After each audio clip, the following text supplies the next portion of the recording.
When I was there on the island, it was, I must say, there was a sense that I was being watched. I didn't really know what was going on at the time. I just had a sense that at some time that my car was being followed, and that at other times conversations that I was having with people on the island was being monitored.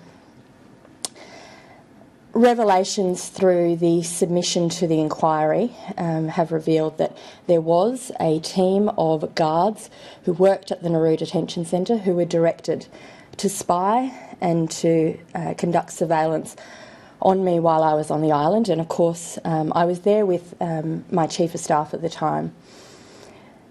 And you got to wonder, what on earth was going on when management of that team decided that running a surveillance operation on a member of Parliament was appropriate? I was there to do my job.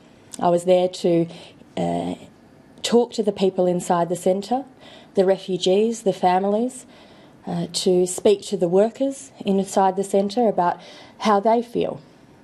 Often they get very missed in the conversations about the rights and wrongs of immigration detention. I've always made it my business to speak to staff inside these places because they are at the coalface of what really goes on. Over the last year, more and more revelations of abuse and inappropriate treatment inside the Nauru Detention Centre have surfaced.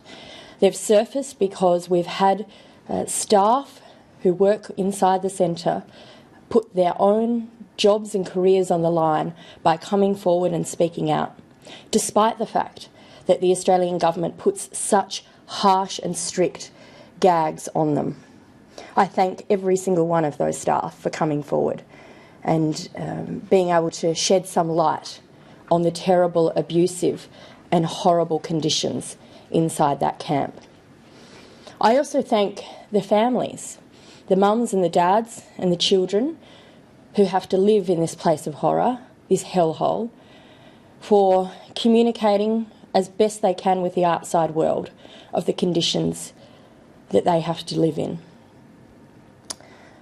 I don't think it was ever appropriate for anybody on the Nauru Island to watch me, to monitor what I was doing, to listen to the conversations I was having with individuals. Not the least, all of this being without my knowledge, without my consent. It's a pretty serious accusation that a private company paid for by the Australian taxpayer was spying on a federal member of Parliament. I've sought my own legal counsel about this. There is very serious questions about whether it is both a breach of parliamentary privilege, and I'll be referring the matter to the Parliamentary Privileges Committee to look at that, and also whether it is indeed a serious breach of the law.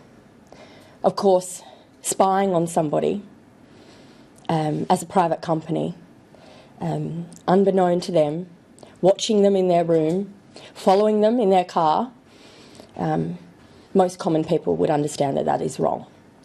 And to that point, I'd just like to make a comment in relation to the Prime Minister's comments, and he was asked about this today. The Prime Minister said that I was being taken care of. The Prime Minister, the Minister for Women, indeed, if he doesn't understand that women don't like to be watched, my gosh, and it is just creepy. Frankly, it is creepy. Women don't like to be watched. And the fact that the Prime Minister, the Minister for Women, doesn't seem to understand that beggars belief.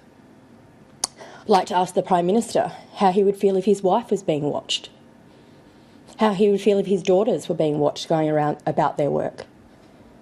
It's simply not okay. And for the broader issue in terms of members of Parliament, this draws a big question mark over how we conduct our work. A big part of our job is to make sure we know what's going on in government-run facilities. Billions of Australian taxpayer dollars are spent running these detention centres. The government keeps the media out. They keep a cloak of secrecy above these places. They investigate and prosecute staff who speak out. It is up to parliamentarians to keep a check on what the government is doing in these institutions. It is our responsibility. It is our job. And we must be able to do that without fear or favour.